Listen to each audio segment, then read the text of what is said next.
The Radio Memories Network is brought to you in part by Liberated Syndication, podcast publishing made easy, libsyn.com. That's libsyn.com. The Radio Memories Network welcomes you to the earliest days of radio. All this is still ours today through the Radio Memories Network. Good evening, ladies and gentlemen of the radio audience.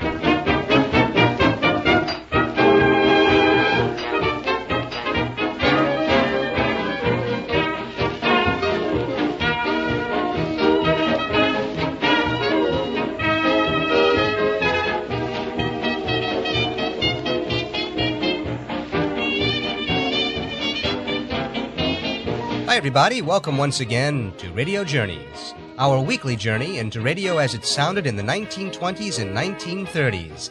We're staying in 1932 for quite a long time now, listening to some old radio serials from that year, also listening to a lot of really good music.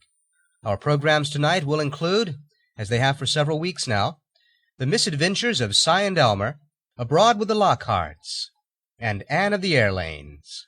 Three classic serials from 1932. Now, I wonder, of course, how well known these serials actually were in 1932. Si and Elmer was probably quite popular, but the other two, Anne of the Airlanes and Abroad with the Lockharts, don't seem to be all that well known at all. Can't find any listings in newspapers for them, although one of our listeners did once locate some listings for Anne of the Airlanes from the World War II era. Now, in addition to these three serials, we're also playing for you tonight an installment of the Cocoanut Grove Ambassadors. We heard the Cocoanut Grove Ambassadors back at the beginning of January, and we're going to hear the second of four installments that I have in my collection tonight. The Cocoanut Grove Ambassadors were quite popular on the west coast of the U.S., starting in about 1930. Now, those of you who are from Los Angeles, and also those of you who know recent American history, will know about the Ambassador Hotel in Los Angeles on Wilshire Boulevard. The Cocoanut Grove was a posh nightclub inside the Ambassador Hotel in L.A., and the hotel was the place where Robert F. Kennedy was murdered in 1968.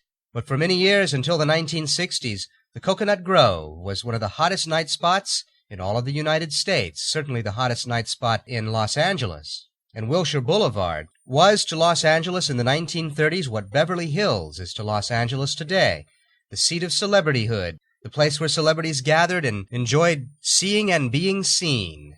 If you can imagine the music coming out of the Cocoanut Grove at that time, well, we're going to hear a little bit of it tonight. The Cocoanut Grove Ambassadors actually was just the generic name for any orchestra that was playing at the Cocoanut Grove in the Ambassador Hotel at the time. There were several band leaders. Gus Arnhem was one of the first. Gus Arnhem was filmed, actually, I discovered, back in 1929, performing at the Cocoanut Grove with his orchestra. Also Phil Harris, who would later go on and be the band leader for the Jack Benny Show. Up to the late 1940s, Phil Harris led the orchestra for Jack Benny. But the Cocoanut Grove Ambassadors that we have here were led by Jimmy Grier, and his orchestra featured Dick Webster, Donald Novis, and Lois Whiteman on vocals. The recordings that we have of the Cocoanut Grove Ambassadors with Jimmy Grier and his orchestra were made originally by the Radio Transcription Company of America, otherwise known as Transco, and the source for the recordings that are now being circulated among collectors is a 30-minute disc containing these programs, two separate discs, two programs on each disc.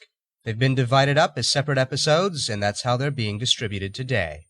So we're going to hear the second of four of these episodes with Jimmy Grier and his orchestra, and then in the next 2 to 3 weeks, we'll hear the remaining two after that. So a total of 4 episodes of the Cocoanut Grove Ambassadors with Jimmy Grier and his orchestra. I'm still looking for any recordings of Phil Harris and his orchestra and the Cocoanut Grove Ambassadors. There are also some known recordings of Gus Arnhem from a little bit later than 1932, around 1933 or 34. Gus Arnhem and his orchestra leading the Cocoanut Grove Ambassadors. Gus Arnhem apparently performed at the Cocoanut Grove on and off from the late 1920s onward. It's great popular dance tunes from the Cocoanut Grove Ambassadors is our feature tonight. Well, I thought I'd take a break from doing the usual look into the newspapers of the day. We'll return to that in a few weeks and get right on with tonight's show. So 4 episodes for you. We'll start with The Misadventures of Si and Elmer. Second, we'll hear the Cocoanut Grove Ambassadors, and the reason I chose that sequence was because Si and Elmer most likely would have been on the air at 5 or 5:15 in the afternoon, and the Cocoanut Grove Ambassadors would have been on the air about 5:30 in the afternoon. Then after we hear those two episodes, we'll hear another episode of Abroad with the Lockharts, and closing out tonight's show with Anne of the Airlanes. Cycling through the great serials of 1932 with a little music thrown in. I'll be back to talk to you a little bit more in about an hour. Enjoy. And this is KHJ, the Don Lee Station, Los Angeles.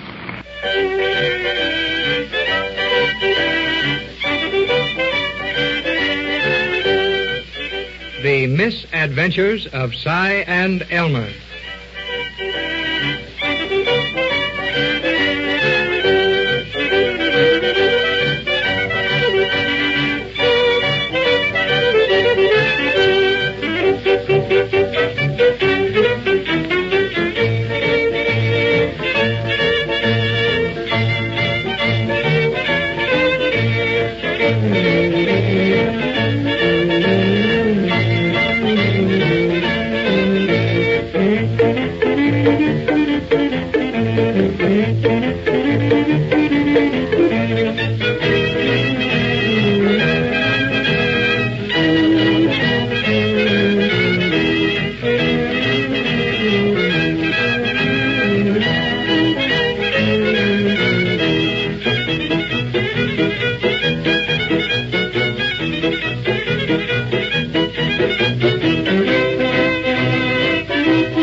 Seen a train or not to have seen a train? That is the question. And our heroes are in no pleasant frame of mind as they search the dark track in front of the section car, from which 6 men have been spirited away on 6 midnights. Si and Elmer, the pride of Pumpkinville's private detective squad and recent graduates of a mail-order detective school, are on the case. In the last episode, the old boys were hidden on the high bank over the track and tried to take flashlight pictures as the death train roared through the cut beneath them. Now the plot thickens. They heard a train. The Irish section boss was hit by the train and carried away. And yet there is definite proof that there was no train. So, what to do about it? So you see, Si, no matter what we thought we heard, there never was no train went through here tonight. Well, it seems that way with Pat's hat on the rail. But couldn't that hat fell there after the train went past, Elmer? Certainly not. If there was any train, which there wasn't, what if there was, the front end of it must have hit Pat, wouldn't it? And his head couldn't get on top of that rail behind the train. Yeah, but Elmer, if there wasn't no train, what happened to Pat? That's what we're here to find out. That noise we heard sounded like a train, didn't it? Certainly it sounded like a train. It was a train. Oh, you just said that there wasn't no train. Never said no such thing. What'd you say? I said no train ever come past on that track here.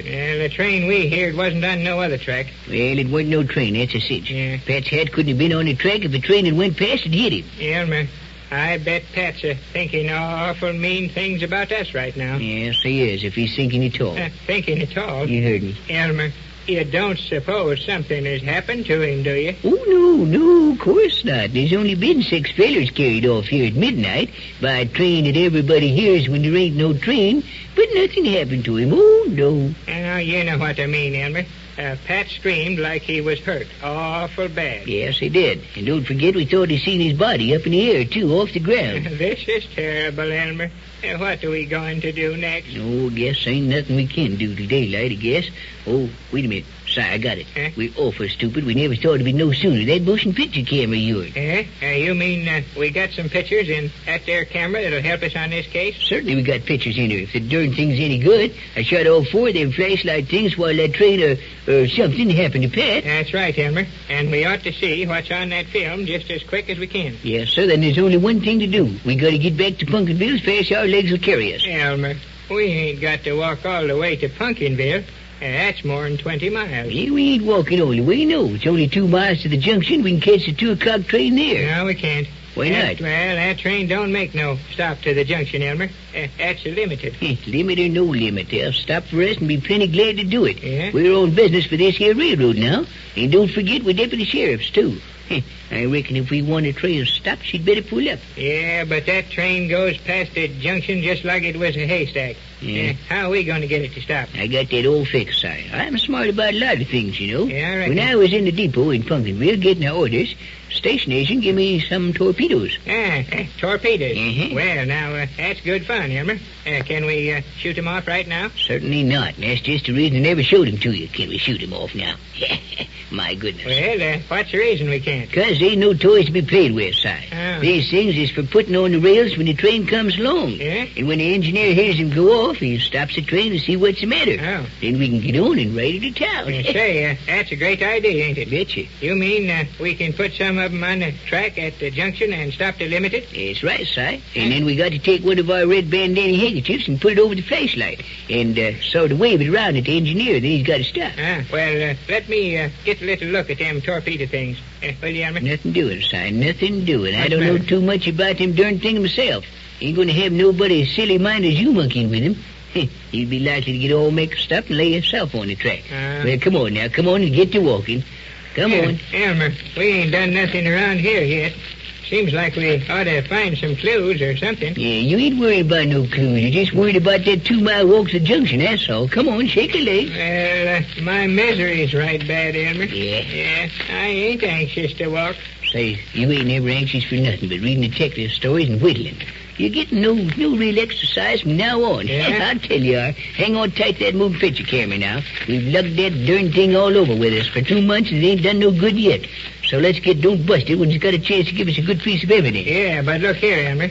Even if we get that camera to Pumpkinville, that ain't going to do us no good. Why, ain't it? Well, not right away, it ain't. Well, that drugstore fella fixes them films, don't he? Yeah, he can fix them all right for them little cameras like all folks has got. You know, just a box with a hole in it and a little trigger you pull. Why can't he fix these then? Well, this moving picture film has got to go to Kansas City. Where? Yeah, that's the closest town where they got machines or whatever it takes to fix these galloping films. Man, for goodness sake, that's a sticker, ain't it?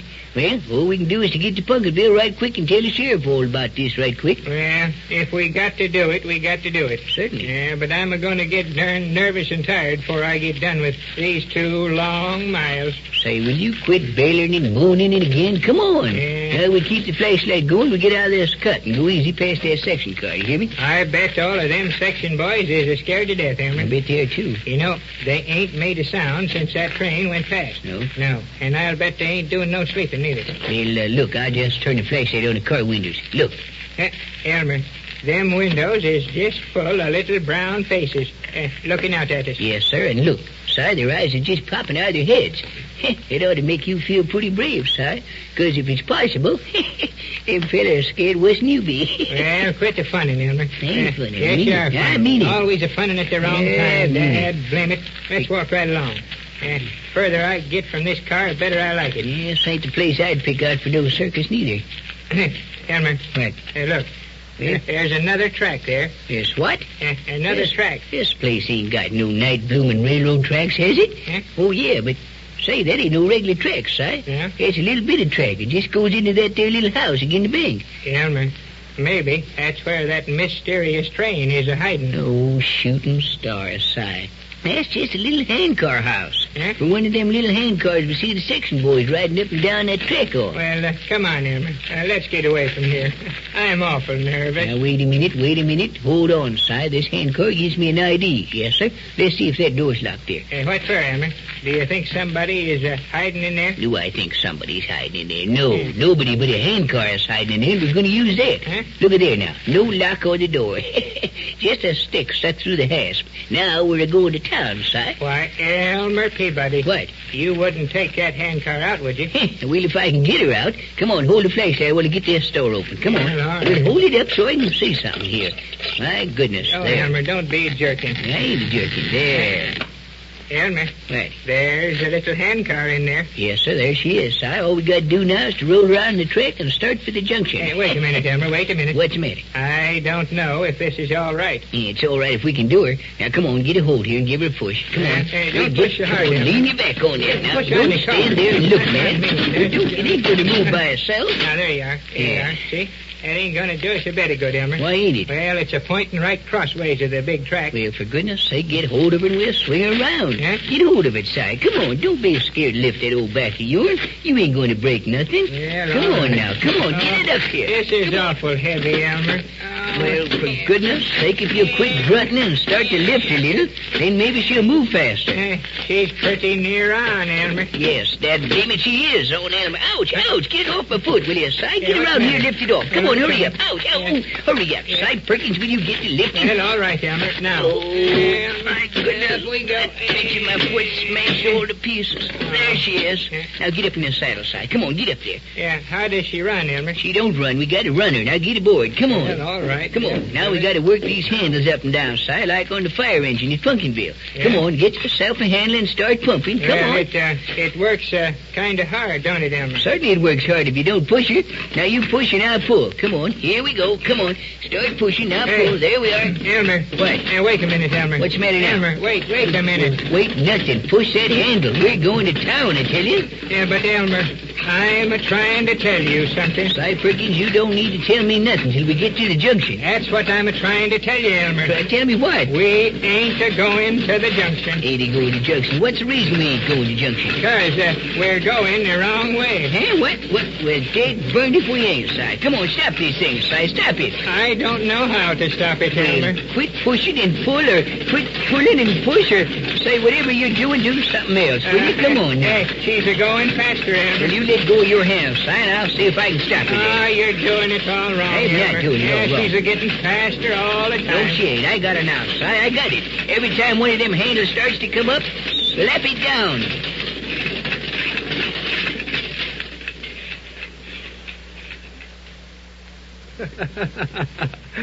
The boys are going to town, all right, but it happens to be the wrong town. Your announcer will tell you when you may hear another episode of Si and Elmer over this station.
This is KHJ, the Don Lee Station, Los Angeles.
The playground of the stars of Hollywood is just another name for the world-famous Cocoanut Grove in the Ambassador Hotel, Los Angeles. Perhaps your favorite star will be sitting at the table next to yours, but your feet won't let you sit still when you hear the dance music of Jimmy Grier and his greater all-star Cocoanut Grove Orchestra. Stone walls do not a prison make, nor iron bars a cage. How long are you in for? For life and a day after, sings Dick Webster in Prisoner of Love.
Night you'll find me, too weak to break the chains that bind me.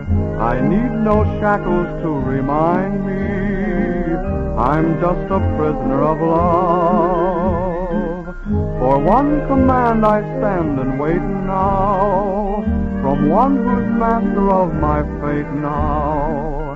I can't escape for it's too late now. I'm just a prisoner of love. What's the good of my caring if someone is sharing those arms with me? Although she has another, I can't have another, for I'm not free. She's in my dreams, awake or sleeping. Upon my knees to her I'm creeping. My very life is in her keeping. I'm just a prisoner of love.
It would be a joy to be a prisoner of love. Who wants a parole? We don't. All we want is Lois Whiteman to tell us, how long will it last?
love each other, how long will it last? You are like a burning flame to me. Will you always be the same to me? Though I taste your kisses, how long will they last? Whatever you may do, this heart of mine is true. I'll still believe in you. Though love goes past, with you happiness and bliss appear. All my troubles seem to disappear. Yet my constant fear is, how long will it last?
Here comes the sleepy man. Close your eyes tightly. He has sand in his hand, and he'll get you if you don't watch out. Who? Why, the Japanese Sandman.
8J, the Don Lee Station, Los Angeles.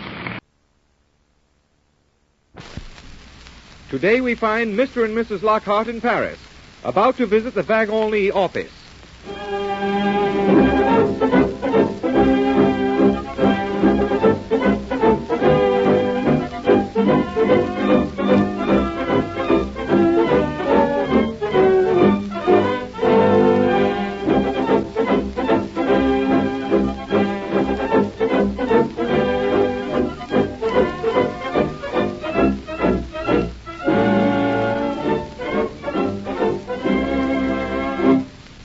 Mr. and Mrs. Lockhart are taking a tour through Europe. That is, Mrs. Lockhart is taking Mr. Lockhart. Mr. Lockhart, as you probably know, represents the average type of businessman. Comfortable, blunt, knows his own mind, enjoys his business, and would much rather have gone fishing. Mrs. Lockhart is the pleasant type. A thorough housekeeper, belongs to the literary club and the women's club of her town, and still retains the spirit of romance. Today, we find them in the Wagon-Lit office in Paris, and Mrs. Lockhart has equipped herself with a 3-month course in French. Here's a taxi, dear. Well, where are we going now? Now, just leave it to me, dear. Well, can't I just ask you where we're going? Certainly, dear. I don't like being dragged around like this and not being told where you're taking me. Now, I'll tell you in a minute. A taxi? Wagon-Lit. Oui, madame. What did you say to him? I said to the Wagon-Lit. And what, may I ask, is the Wagon-Lit? Now, that's the ticket office where we're going to see about our trip. Couldn't you have told him in English? Now, certainly not. It seems to me you don't have to speak French over here to be understood. Oh, yes, you do. Well, all the signs are in English. I know, dear, but when you speak French, you might as well use it. And all the stores have people who speak English. I know, dear, but that's for the people who don't speak French. Well, it seems to me they'd rather speak to you in English than have you speak to them in French. Oh, don't be absurd, dear. Of course they wouldn't. So suppose they don't understand you. Oh, but they do understand me. Speaking French is perfectly simple. Well, it doesn't sound simple. Now, that's because you haven't studied French. Taxi driver understood me when I said Wagon-Lit, didn't he? Yes, he seemed to. Very well, then. Well, now, how would you say Wagon-Lit in English? Well, it's the same thing, Wagon-Lit. Oh, well, that explains that. But I'll bet you could get along just as well speaking English.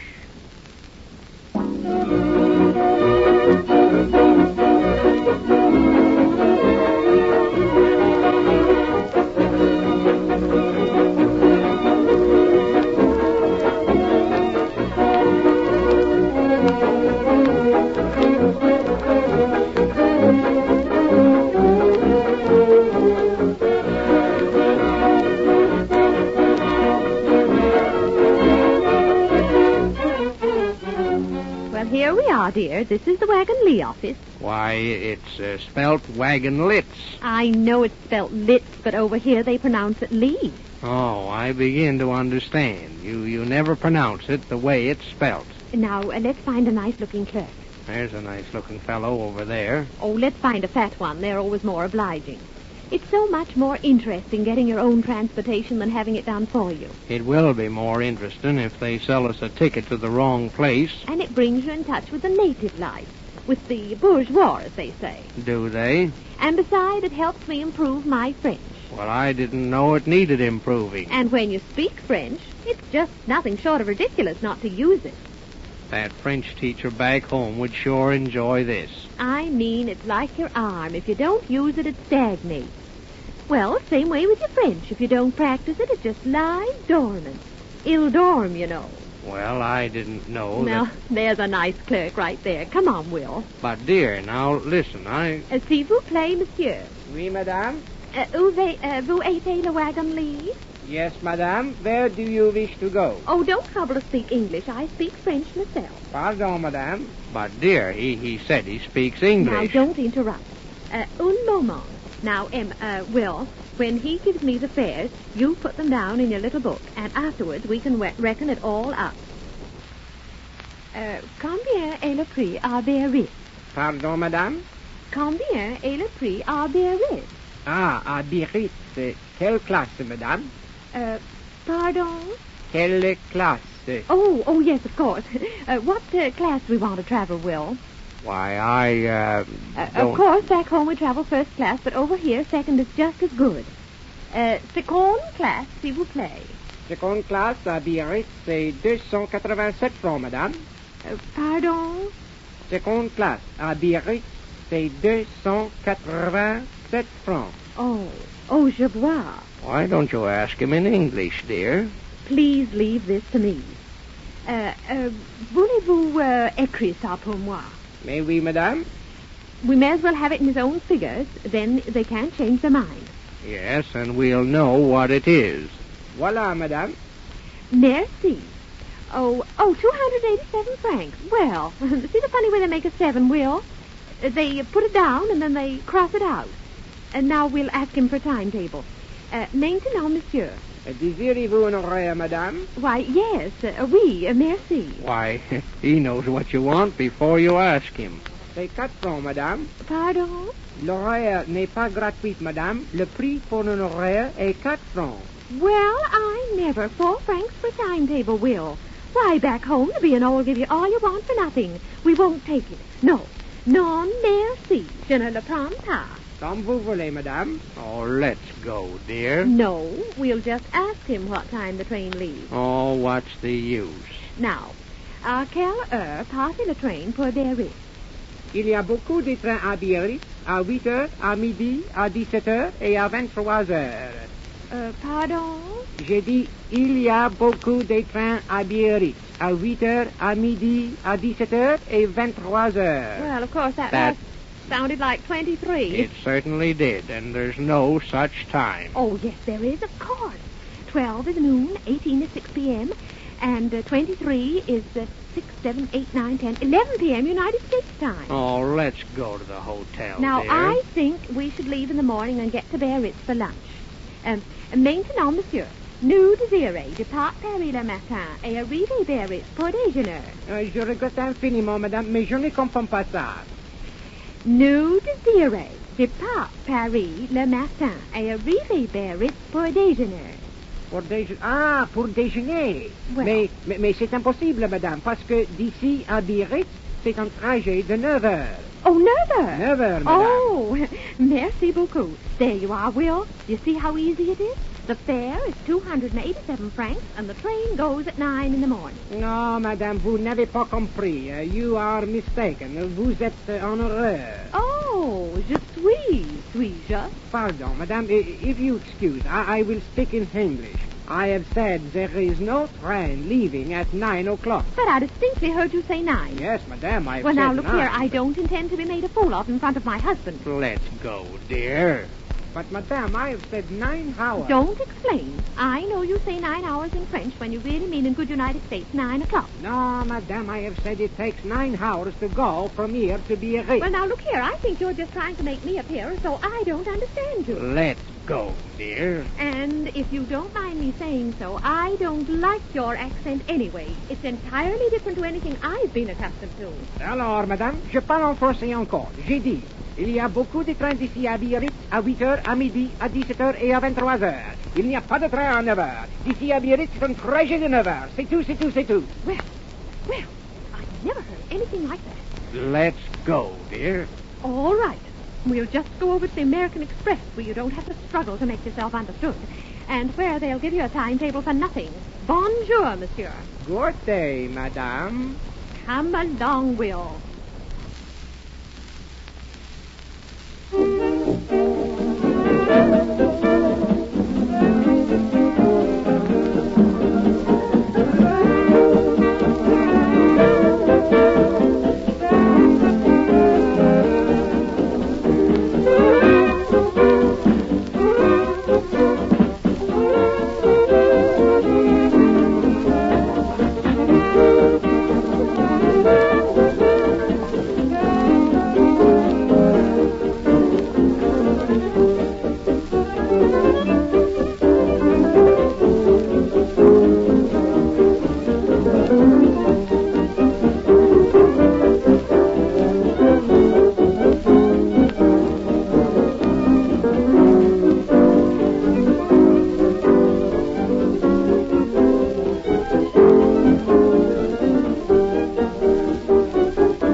why didn't you talk to that fellow in English? Why? Because I wanted to speak French. Well, so far as I can see, a little French is a dangerous thing. Well, I came to France to speak French, and I'm going to speak it. Well, that's all right, dear, as long as you stick to words you know, like demi-tasse and au revoir. Now, don't you be sarcastic, Will. Well, I've made up my mind about one thing. Now, what's that? That just because you're in France, don't think you have to speak French, because all these people here speak English. Nevertheless, I shall continue to speak French. Oh. Will you call me a taxi, please? Now, there's a good French word, taxi. Hey, taxi? Well, where shall we go now? We're going to the couturiers. To the where? To the couturiers, the dressmakers. Not me. I'm going back to the hotel. I waited in that couture place there for you 3 hours yesterday. Oh, very well, but I have to have a fitting. Well, you take the taxi and get your fitting, and I'm going to get a paper, and then I'll walk back to the hotel, and I'll meet you there for dinner. All right. Goodbye. Goodbye, dear.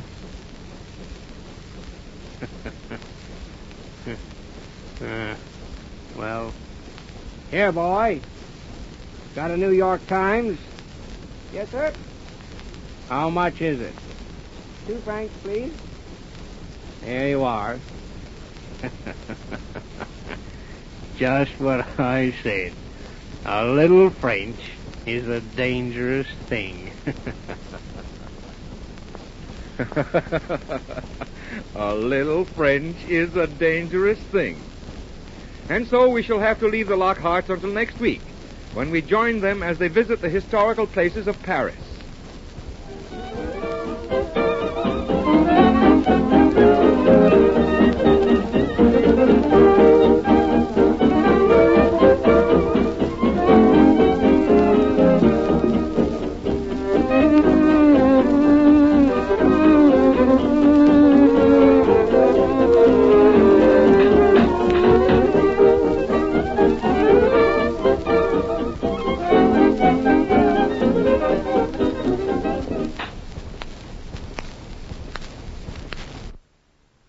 This is KHJ, the Don Lee Station, Los Angeles.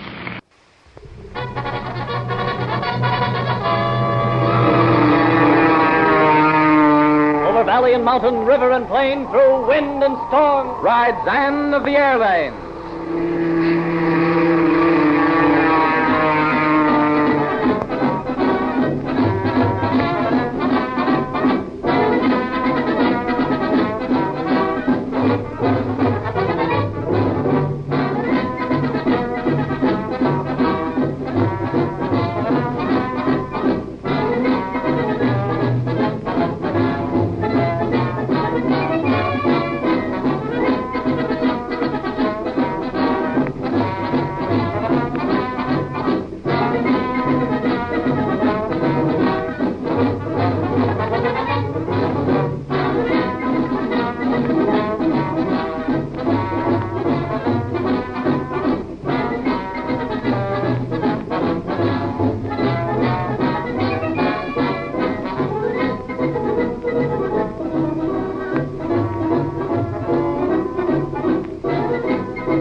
Radio Inspector Art Morrison, co-pilot Pete, Bobby Baker, and even the old prospector Zeb Abercrombie were quite unprepared for the shock that greeted them when they finally solved the mystery of the disappearing radio room in the Tyler Sanitarium. That of hearing a call from the transport ship which Jack Baker is flying. As we know, Ann Burton is stowed away in the baggage compartment of this ship, which carries as passengers Vic and Joe, 2 of the diamond smuggling ring. And it is from this ship that comes the radio message heard through the thin walls of the room. The message that says that the plane is being forced to seek a landing place because of smoke coming from the baggage compartment. Can it be that a tragedy is about to overtake Jack and Anne? Suppose we pick up the transport as it wings its way over the lower reaches of the southern West Indies.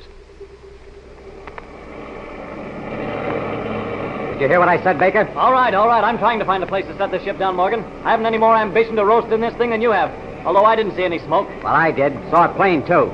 Rolling up from the crack in the inside door of that baggage compartment. Just when I was talking to Springfield. Yeah, but look, Vic, there ain't been no more smoke coming from there, and I can't smell nothing at all. Well, for the love of Mike, why don't one of you fellows force that door open and have a look? We might be able to put it out before it makes enough headway to hurt much. I tell you, Jack, I can't get that door open, only that little crack. All right, then I'll help you, Joe. Between the two of us, we might be able to force the thing open like Baker says. But now look, Jack, maybe it's a good thing we can't get that door open. You know how it is when a house is burning. When you bust open the doors and windows, sometimes it just gives the fire a draft, and then you can't do anything with it, see? You're right about that, Joe. It might give a smoldering fire just enough draft to start a real blaze. Something that we couldn't handle with that fire extinguisher. Maybe you better leave that door alone. Okay. Then I'll see if I can't close it tight. It's been hanging open a little bit ever since we started. Must be something against it inside. You better leave well enough alone, Vic. I tell you, we can fool with that when we land. Can't we, Jack? You might as well close the thing tight, Joe. It won't hurt anything. Yeah, and like you said yourself, it might. Something seems to be stuck in this rubber lining around it. What's the idea of the lining, Baker? That's part of the gasket, Morgan. This is a sealed cabin, you know, so we can supercharge it when we fly at higher altitudes. It ought to close tighter than it is. Well, it don't, and I'm not going to fool around with it until we get to the ground, because...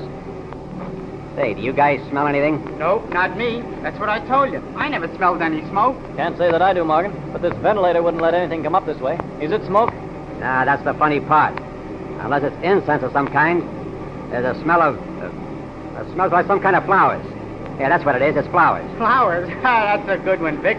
You got a guilty conscience, that's what. With that tropical moon shining, maybe it's moonlight and roses. I'm telling you guys, that's what I smell. Probably your outfitter friend back in Florida very considerately packed a few bottles of shaving lotion, and one of them is leaking. All right, laugh about it if you want to. But I know what I'm talking about. And I'll show you the minute we land. Which is going to be in about a minute. See that land over there? Yeah, just like it was broad daylight. Where is that? That must be South America. First big piece of land we've seen since we left the United States. Now, that's Trinidad. Fairly good-sized island just off the north coast of South America. Pretty thoroughly settled. See that city there? It must be the capital. All those white buildings shining in the tropical moonlight. Hey, where you going to land? I don't see any landing lights. Looks like a pretty good place over there a couple of miles. There's a small creek, a river right close there, just in case we might have a real fire on our hands in that baggage compartment. Say, Jack, you didn't happen to drop that automatic pencil that I found, did you? Why, no, Joe. I have it here. Why? Oh, nothing. I just thought that you might have dropped it back in that baggage compartment while we were loading back there in the Everglades. Dropped it back in the baggage? Hey, what's the idea of thinking something like that, Joe? This fire might be real serious. I just happened to think, that's all.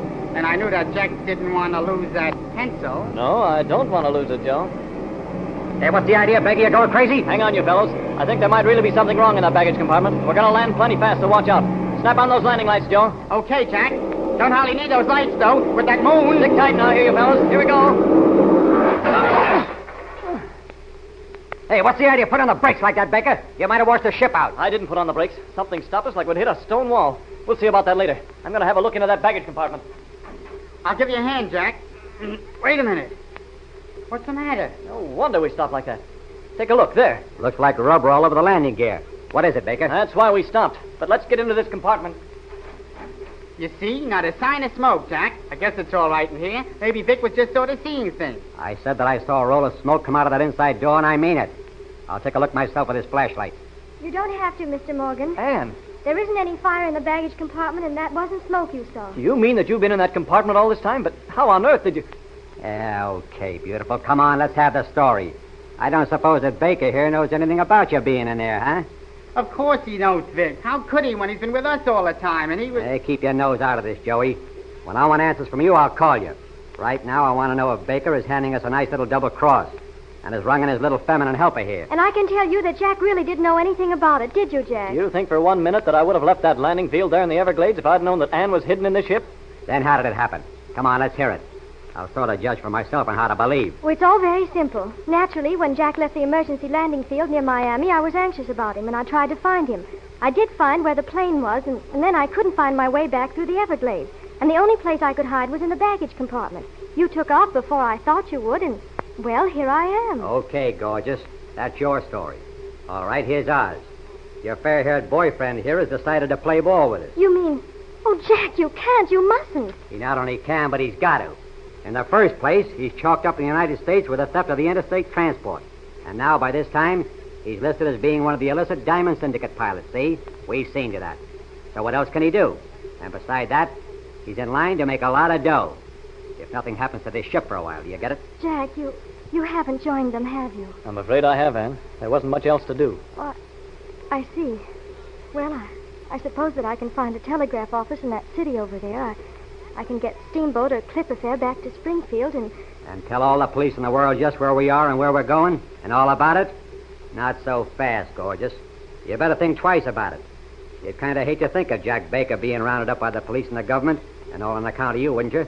Why don't you think it over for a while? But surely you don't mean that I'm to go on with you. To Africa? I hardly think so. But I do think that as long as you came along for the buggy ride this far, you might as well go on to Cape St. Rose. From there, you can take a nice little tramp steamer, one without a radio, back to the States, see? And in a month or so that it'll take to get there, well, you won't say so much. How about it? I suppose it's about the only thing to do it. It's all my fault that I'm here anyway. Now, let's see what made that smoke in the compartment. I know I saw it. I think I can tell you about that, Morgan. That wasn't smoke at all that you saw, and you were right about smelling flowers. I heard you say that. Say, what are you talking about? Well, the air was pretty close back there with the inside door closed, so I had it blocked open just a crack with my powder compact, and then leaned against it so no one could open it from the other side. Well, the lurch of the ship made the compact drop and come open, and the powder fell out and sifted around in the air. And that's what you saw, and that's what caused the odor of flowers. Face powder. Can you imagine that? And that's why the door wouldn't either open or close. And just because of that, we're grounded here on some island, where we might as well be flying to St. Rose. Sure you didn't know anything about this, Baker? Pretty sure, Morgan, but you can think what you like. Okay. Say, where's Joe? Didn't he walk over that way toward the little group of huts? See, there he is going down the lane. So we land, and he thinks it's time for a little stroll. What does he think this is, a picnic excursion? I'll bring him back in a hurry. And be ready to take off when I get back, Baker, see? We'll be ready, Morgan. I might remind you that the longer we stay on this island, the more chances we take of having this plane spotted and being held for the United States authorities. Don't you think I know it? Can you imagine him taking a stroll like that? Anne, whatever possessed you to stow away in that cubbyhole? I couldn't get away, Jack, and I really didn't think you'd be taking off so quickly. Have you heard anything from the Secret Service? Not a word, though I haven't had a chance to tune in on their frequency. But you certainly put over a clever bit of acting. Thought for a minute that you might give away the fact that you knew about me playing in with these boys. But what am I to do if I really have to take one of those tramp steamers? Oh, don't worry about that, Anne. We'll get through a radio message to Morrison or Bobby or headquarters to somebody anyhow. I hope so. And have one of the clippers pick you up. But you certainly gave me a scare back there a few minutes ago. When I thought there was actually a fire in the compartment, it just dawned on me about what Joe might have meant. I'm afraid I don't understand, Jack. I don't either, Anne, but here it is. You see this pencil? Why, yes, it's mine. I left it, but how did you get it? Well, that's the funny part. You left it in the pilot's seat of this ship. Joe found it and returned it to me just before we took off from the Everglades and said that maybe I wouldn't want Vic to know anything about it. So when he spoke of the pencil up there a little while ago, it dawned on me that he must have known that you were in the baggage compartment. But why didn't he say something to Vic? Oh, Jack, they're coming back. Oh, look over there by those huts where Joe went. There's a little fellow, and he looks like a native. He's running toward town. I thought I noticed Joe talking to that little fellow just before Vic caught up to him. Joe handed the fellow something. This Joe's beginning to puzzle me. Here they come. They'll hear you. Okay, Ann. Keep a stiff upper lip. Right. Bring him back, Morgan? Yeah, guy can't even stretch his legs without Vic wanting to hurry him back. Just as I said, this is no picnic, Joe. Suppose Doc was running this show. You think he'd let you traipse around like that? I just wanted to ask those fellas where we was... Funny thing, he could talk English as good as I could, too. Which is not saying much at that. All right, let's pile in. We ought to make St. Roque by dawn, anyway. Now we can get some rest. Okay, Morgan. I think I could use some of that rest, all right. Say, you notice anything peculiar about this ship? Yes, it looks like it's lower than it ought to be. Don't tell me we got a flat tire. Say, it's worse than that. Look here. This landing gear is sunk down and this black stuff almost to the hubs. And feel here. It's like glue. Baker, let's get out of here. This must be quicksand. Quicksand, nothing. Joe, quick. Back to that native settlement and round up all the mules you can find. If we're here 20 minutes longer, we'll have to go back on a tramp steamer.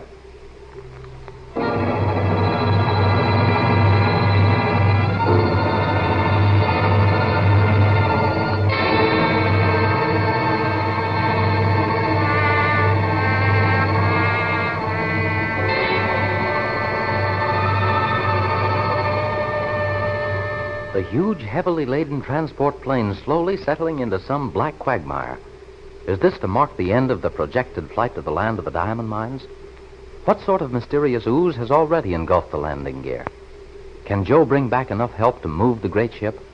And what of our four friends in the concealed room back in Springfield? Will they escape? Or will their presence there be revealed to the sinister forces that head the diamond ring? For the answers to these questions, listen to the next stirring episode of Anne of the Airlanes.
That's Anne of the Airlanes, one of those quaint but very entertaining adventure serials from 1932, or possibly sometime in the mid to late 1930s.